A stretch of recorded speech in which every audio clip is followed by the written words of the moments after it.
अस्सलाम वालेकुम, कैसे हैं आप सब। आज मैं फ्राई चिकन बनाने लगी थी तो सोचा इसकी रेसिपी भी मैं आपके साथ शेयर करूं। तो मैंने तो इस चिकन को कल से मैरिनेट करके रखा हुआ था। तो आप जानते हैं कि इसको 4 से 5 घंटे जो हैं वो तो चाहिए होते हैं मैरिनेट करने के लिए। तो जितना टाइम ज़्यादा इसको मैरिनेट करेंगे चिकन उतना ही अच्छा जो है वो फ्राई होगा, उतना ही क्रिस्पी होगा। तो मैं आपको बता देती हूँ कि मैंने इसमें कौन से मसाले जो हैं वो इस्तेमाल किए हैं। तो ये है पिसी हुई जो है लाल मिर्च है 1 चम्मच, और ये लाल मिर्च पाउडर है 1 चम्मच, सॉल्ट है 1 चम्मच, ये सूखा हुआ धनिया 1 टीस्पून, और गरम मसाला 1 टीस्पून, और 1 टीस्पून ही ये हल्दी है। और ये तमाम मसाले मैंने इनको क्योंकि पहले से लगा दिए हैं। और ऊपर से मैं एक पूरा लेमन जो है, 1 लेमन मैंने पहले निचोड़ा था और वो मुझे कम लग रहा था, तो 1 लेमन मैं इसमें और निचोड़ दूँगी। 1 चम्मच मैंने इसमें अदरक की पेस्ट जो है वो मैंने यानी गार्लिक की पेस्ट वो डाली है, और लेमन डाल के इसको मैंने मैरिनेट कर लिया है।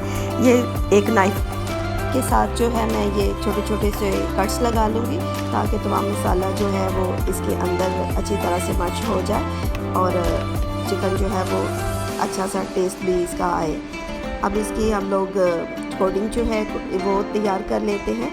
ये मैंने 1.5 कप जो है मैदा लिया है, और इसमें 1 कप या हाफ़ कप जो है, हाफ़ कप काफ़ी है, बेसन डाल देंगे।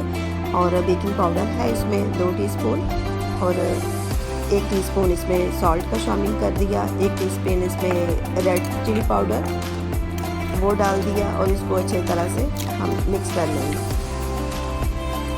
2 अंडे इसमें तोड़ के फेंट लेंगे हम लोग बाउल में, और 1 पीस चिकन का लेके अंडे की कोटिंग लगा के तो ऊपर हम लोग ड्राई जो कोटिंग है बेसन वगैरह की और मैदे की वो लगाएंगे। दोबारा फिर अंडे पे डिप किया। डिपेंड करता है आप पे कि अगर आपको इतनी मोटी तय नहीं पसंद है तो 1 कोटिंग भी बहुत इनफ है, ठीक है। इस तरह तमाम चिकन के पीसीस को मैं फ्राई कर लूँगी और लाइट गोल्डन होने पे निकाल दूँगी। नॉर्मल हीट पे इसको फ्राई करना है। ये देखिए कितना अच्छा सा इसका खूबसूरत कलर आया है।